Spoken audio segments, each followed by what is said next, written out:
Salut à tous, je suis ravie de vous retrouver dans cette nouvelle vidéo et comme vous avez pu le découvrir dans le titre, aujourd'hui il s'agit d'une nouvelle rubrique puisqu'effectivement je vais me lancer dans Je teste des disciplines. Aujourd'hui nous allons découvrir ensemble l'endurance. Effectivement ça me tenait vraiment à cœur de vous faire partager comme ça des disciplines un petit peu confidentielles, que ce soit la voltige, le trek ou ici l'endurance. Je pense que ce sont des disciplines qui méritent d'être connues. On ne sait pas toujours comment s'y prendre, on a peur de l'inconnu, en tout cas c'était mon cas avant de me lancer dans cette première discipline et j'espère donc à travers cette vidéo pourquoi pas vous aider si vous aussi vous avez envie de vous lancer.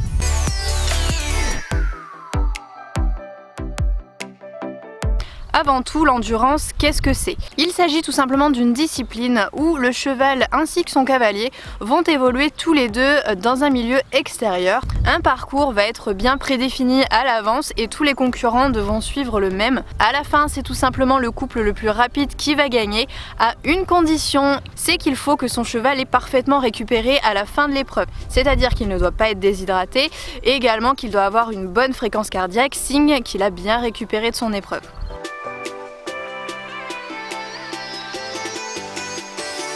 Il va exister différentes catégories, plusieurs distances de course. La toute première est une course de 10 km qui est destinée aux épreuves Shetland. En général, quand on est à cheval, la première des épreuves qu'on peut réaliser, c'est la 20 km.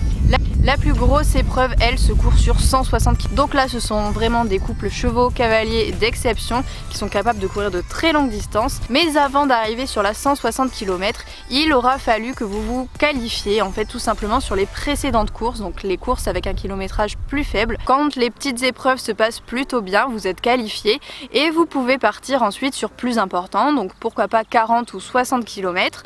Et là, le rythme va être plus important. Avant, vous étiez entre 12 et 10 km/h, alors que sur ces courses-là, vous allez passer entre 12 et 15 km/h.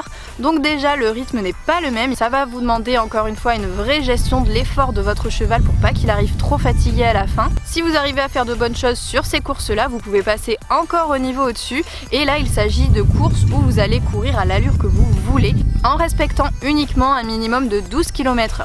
Au niveau des calculs, c'est pas forcément évident à faire au moment même où nous sommes sur la course. C'est pourquoi il peut être intéressant d'avoir un petit pense-bête en fait tout simplement qui vous explique clairement que par exemple, je sais pas, à 5 minutes de la course, vous devez avoir parcouru tant de kilomètres et là vous pouvez voir si vous êtes en avance ou en retard par rapport à la fiche. Prendre l'exemple de la course que j'ai moi-même réalisée, c'était donc une 20 km puisque Bali n'avait jamais vu de l'endurance. On avait très peu d'entraînement donc c'était vraiment pour découvrir la discipline. Nous devions donc finir la course avec une moyenne se situant entre 10 et 12 km/h.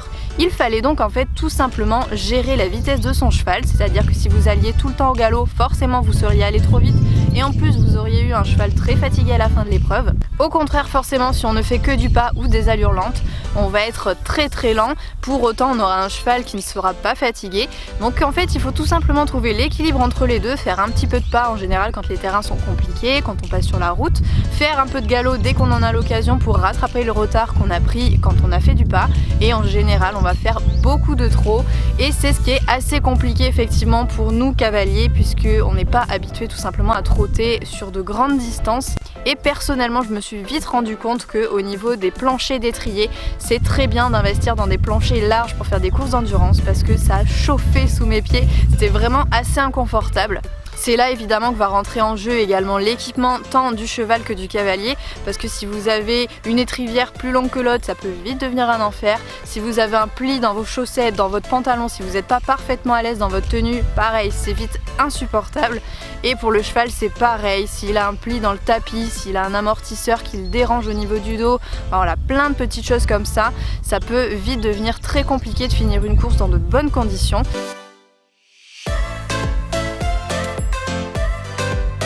Toutes les personnes que j'ai croisées étaient vraiment équipées comme des coureurs et pas du tout comme des personnes pratiquant l'équitation. Ils avaient des baskets et pas les bottes comme moi je pouvais avoir. Ils portaient également des sortes de leggings, mais je pense que c'était pas trop des leggings d'équitation ou alors peut-être qu'une marque est spécifique endurance équitation et que c'était des vêtements dédiés à ça. C'était vraiment des vêtements que j'avais pas l'habitude de voir, qu'on ne voit pas en magasin d'équitation habituellement. Et donc c'était fort surprenant à regarder effectivement. Ils sont vraiment équipés pour l'endurance à cheval, c'est vraiment très spécifique.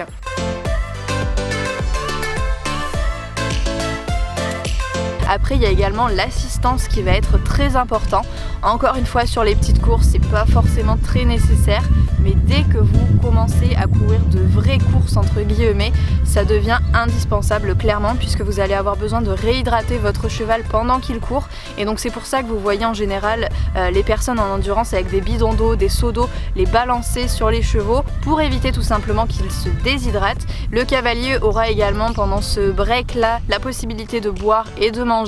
Forcément faut pas que ça dure trop longtemps, sinon vous allez prendre du retard sur la course et il va falloir rattraper par la suite et vous risquez de refatiguer votre cheval. Bref, vous avez compris le truc je pense. L'important c'est d'arriver à une vitesse stable et d'avoir un cheval dans le meilleur état possible.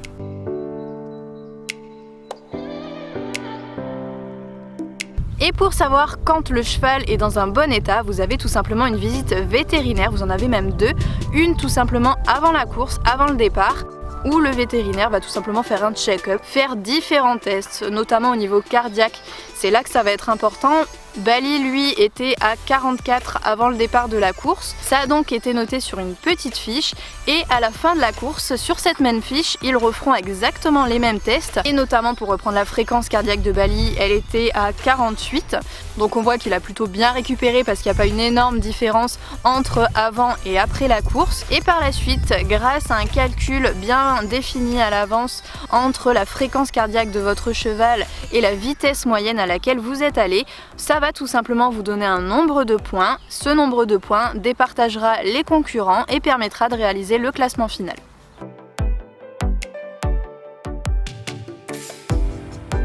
Pour mon expérience personnelle, ça a vraiment été quelque chose de génial. J'ai adoré cette discipline. Je pense quand même que les petites distances, ça me convient et que je ferai pas de trop grosses distances parce que ça risque de vite devenir lassant pour moi, je pense. Ça nous permet de nous retrouver avec notre cheval, vraiment de gérer son effort, c'est quelque chose de génial. Par contre, je suis partie pour cette course avec un autre cheval et heureusement, j'aurais vraiment galéré à lui faire passer certaines étapes. Même si en endurance, on a le droit de mettre pied à terre pour faire passer un endroit compliqué à son cheval, je sais que j'aurais dû descendre toutes les 5 minutes quoi, donc c'était pas forcément le but non plus.